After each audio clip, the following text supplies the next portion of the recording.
पाडण्याचा प्रयत्न झाला. असं काय ना, आज राज्यसभा सगळ्यांनी मिळून हे केली, विधान परिषद आहे आपल्या जिल्ह्यामध्ये.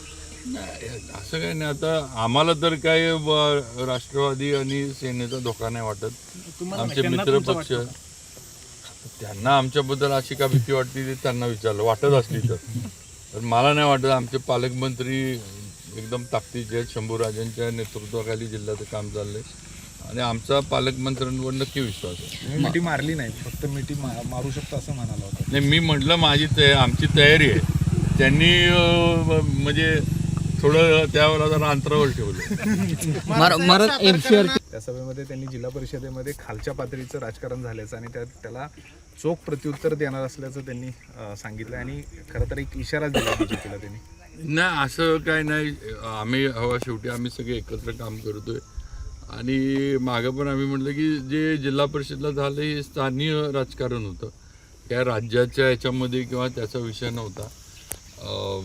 भाजप 28वर असताना जाणून बुजून भाजपला बाजूला ठेवणं ह्या पद्धतीचं नियोजन चाललं होतं आणि आमचं म्हणणं होतं की बा निवडणुका वेगवेगळ्या जरी आपण लढलो असलो तरी आपण युतीमध्ये आहे, आपण सरकारमध्ये सगळे तिन्ही पक्ष म्हणून काम करतो आणि आपण एकत्र येऊन काम करू, पुढचे प्रभावी करू. आम्ही अशा पद्धतीनं दोन्ही जिल्ह्यातील राष्ट्रवादीच्या नेत्यांशी मी स्वतः बोललो होतो. त्याला म्हणावा तसा प्रतिसाद आम्हाला मिळाला नाही आणि शेवटी आमची किंवा पक्ष नेतृत्वाची पण अपेक्षा होती की आज भाजप सगळ्यात मोठा पक्ष होता, ठीक आहे, आम्ही मेजॉरिटीपर्यंत पोचलो नाही. आम्ही जर 33-34ला पोचलो असतो तर नक्कीच मग आम्ही जर त्यावेळेला अशी भूमिका घेतली असती की आम्हीच करणार, दुसऱ्याने घेणार नाही, तर नक्कीच यांना राष्ट्रवादीला सेनेला पण ते पटलं नसतं. आमचं म्हणणं आहे की आम्ही एकटं 28पर्यंत पोचूनसुद्धा आम्हाला जाणून बुजून बाहेर ठेवायचं. इलेक्शनमध्ये बोलणं, टीका टिप्पणी होती, सगळीकडेच झाली. राज्यामध्ये जिथे जिथं वेगळे लढले सगळीकडे झाली, पण राज्यामध्ये इतर ठिकाणी तिथल्या स्थानिक ह्याच्यावर इलेक्शन झाल्यानंतर सेना, भाजप, राष्ट्रवादी एकत्र येऊन काँग्रेस आणि जे दुसरे आहेत त्यांना बाजूला ठेवून त्यांनी सत्ता केली ना. आता रायगडचं उदाहरण घ्या. आपल्यापेक्षा टोकाची भांडणं रायगडमध्ये तटकरे साहेब, आपले भरत शेठ, महेंद्र दळवी, थोरवे, या सगळ्या आमदारांची आपल्यापेक्षा टोकाची टीका टिप्पणी आणि झाली, पण तरी तिन्ही पक्षांनी मिळून रायगडची जिल्हा परिषद स्थापन केली.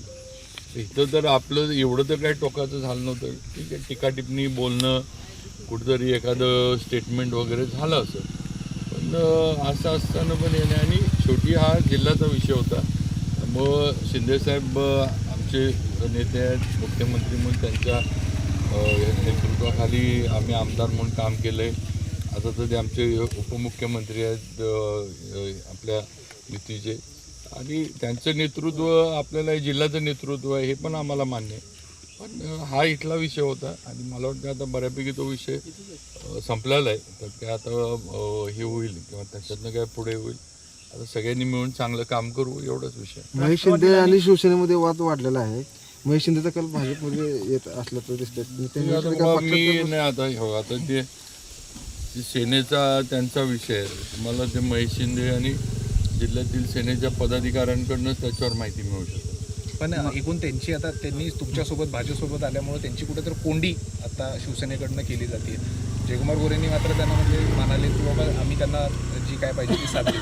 तुमचं काय म्हणणं? प्रियाताई ह्या पहिल्यापासून भाजपच्या पदाधिकारीच आहेत. त्या जिल्हा कार्यकारिणीवर होत्या, नंतर त्या जिल्हा परिषद त्यांनी भाजपच्या उमेदवारीवर लढवली, निवडून आल्या आणि आम्ही त्यांचं नाव भाजपच्या म्हणून आम्ही त्यांचं नाव पुढे केलं. त्यामुळं आम्ही काय सेनेचं कुठं काय हे करून फोडून केलं असं नाही होत. आम्ही आमच्या ज्या भाजपच्या होत्या त्यांचं नाव पुढे. 2 सदस्य फुटलेच ना, पण कोरेगावचे 2 सदस्य फुटल्यानंतरच हे त्यांच्याबद्दलचा रोष कसं आहे, हो एक लक्षात घ्या, ते सेनेचे किंवा राष्ट्रवादीचे जे आले आमच्याबरोबर, शेवटी आमचं म्हणणं येतं नाही की बाबा त्यांना तुमच्याबरोबर किंवा तुमच्या विचारावर तुम्ही त्यांना सांभाळू शकला नाही असं त्यातलं. आम्ही कुठं त्यांच्या मागे लागलो किंवा त्यांना हे करून आणलं असं आहे ना. आगामी निवडणुकांमध्ये 8वीचं पुस्तक आहे, त्याच्यामधून मराठा साम्राज्याचा विस्तार दाखवणारा नकाशा आहे तो वगळला आहे आणि त्याच्या प्रतिक्रिया पण मोठ्या कुशाली प्रमाणात राजे बाहेर यांनी येत सुद्धा आहेत. त्याच्यावर 24 तारखेला मोर्चा काढलाय. नाही, शासनाकडनं त्याच्यावरची जी आहे ती मुख्यमंत्री वगैरे यांनी केलेली आहे. त्यामुळं त्याच्यावर निर्णय नक्की होईल. कारण हा विषय मुख्यमंत्र्यांच्या पण पर्यंत पोचलेला आहे आणि मराठा साम्राज्य किंवा छत्रपतींच्या ह्याच्याबद्दल देवेंद्रजी फडणवीस हे 100% संवेदनशील आहेत. कुठेही अशा पद्धतीनं छत्रपतींच्या इतिहासाबद्दल अन्यायकारक काही होईल शासकीय याच्याकडनं यंत्रणेकडनं किंवा केंद्रातल्या सुद्धा आहेत ते देवेंद्रजी पण चालवून घेणार नाहीत, खपवून घेणार नाहीत.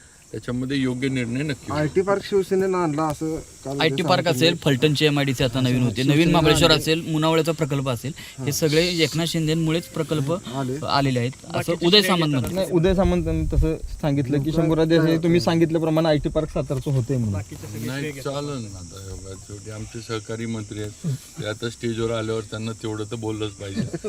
तिथं आल्यावर त्यांनी माझं नाव घेतलं तर कसं चालायचं.